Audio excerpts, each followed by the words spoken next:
Well, I am very blessed that I can interact with our wish granters, our volunteers, our staff members, and our families. I kind of work behind the scenes to schedule and plan and contact different resources in order to make the wish happen, along with my coworkers. She said to me, I want to help other people. I want to be able to bring wishes to kids, to help them in so many ways. This is what I want to do, Mom. I mean, come on, I don't think you can get better than that. To work for someone, for an organization that's worldwide, that we just want to give. She knows and she cares about other people, and she knows how to give. And without Make-A-Wish, I wouldn't be the woman I am today. I wouldn't be the person who's sitting in front of you right now. Who knows, I may not even be alive if I didn't have that hope and that encouragement that I needed. Who knows where I would be? I was a sophomore in high school, just a boy-crazy, volleyball-playing, cheerleader kind of girl. I was used to the parties and going out and focused on my friends and just very focused on me, as most teenagers are.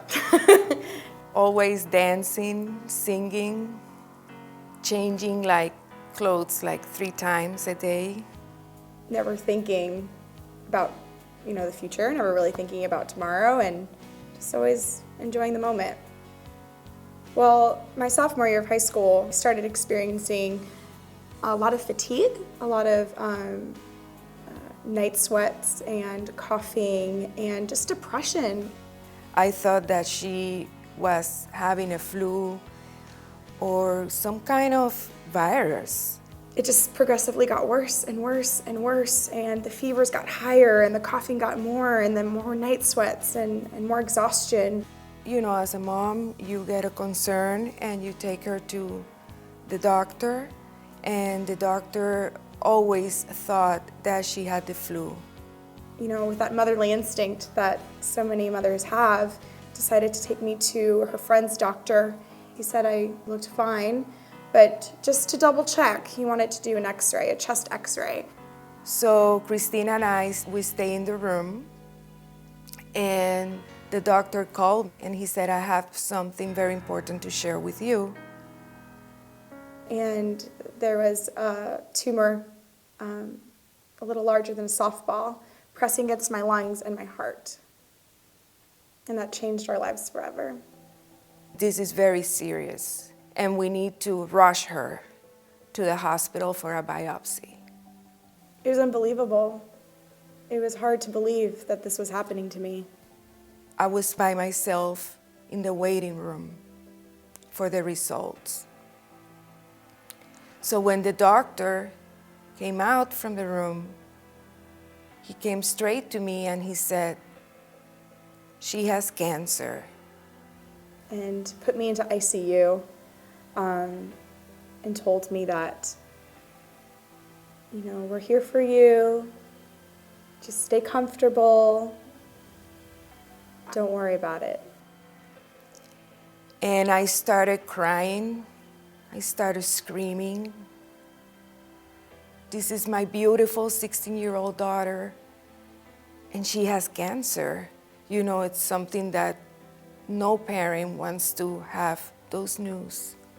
Trying to just comfort me through everything without really telling me what it was going on. People would be coming into my room, praying over me and consoling me and hugging me and kind of saying goodbye.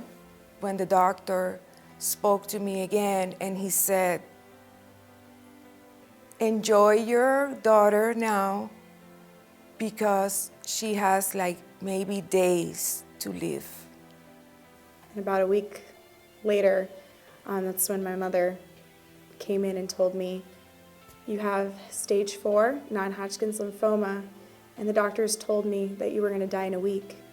And I'm very glad that you're here after a week. I decided not to tell her because to be honest, I didn't know how to say it. I always thought I was Superwoman. I always thought I was, in a way, going to live forever. I never really thought about death. I never thought about the end of my life. So it was just very overwhelming. It's very hard to express it in words. It was very difficult to even comprehend. Chemotherapy is one of those things that you don't really understand how it is until you go through it yourself. It takes over your whole being. It takes over your whole body. It's hard to move. It's hard to flip a page. It's hard to breathe. You have sores down your throat. You can't swallow your own saliva. You can't drink a cup of water without it hurting. And I felt completely different. I felt as if I had no control over my own body and what I was feeling and how I was moving. So it's just, you'd rather die than go through chemotherapy, if you can even understand what I'm saying. Chemotherapy, I think, is even worse than the cancer.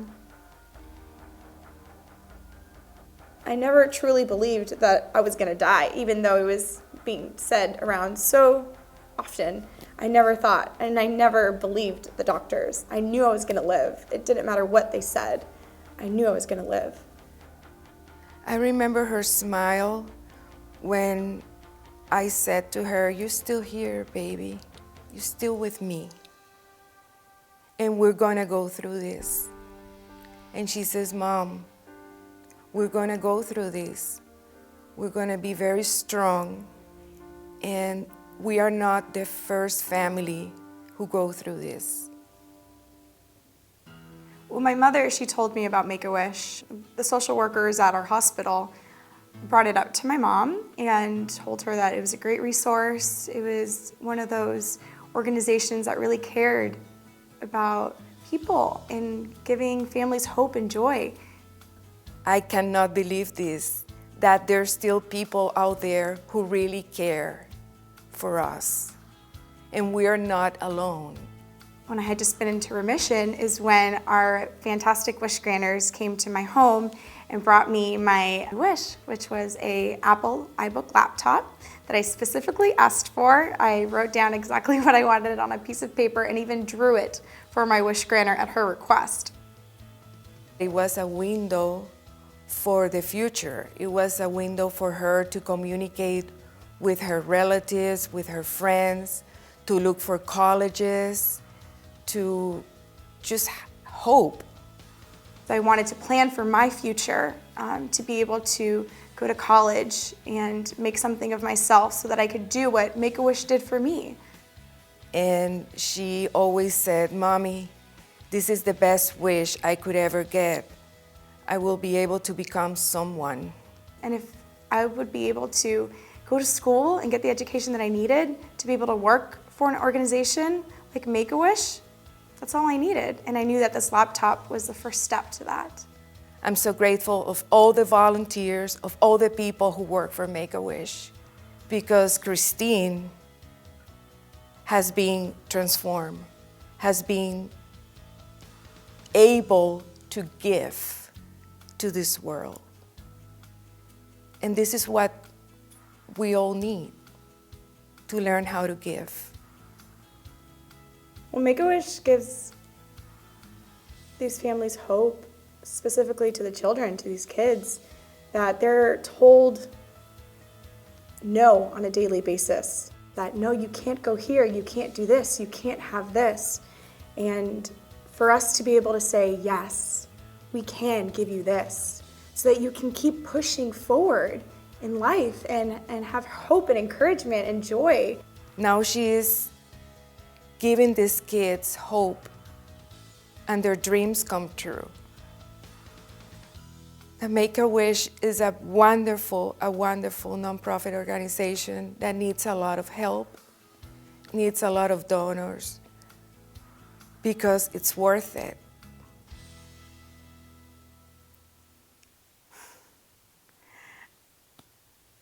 I'm talking to you directly, everyone out there, you who's sitting there thinking, should I give? How much should I give? What should I give?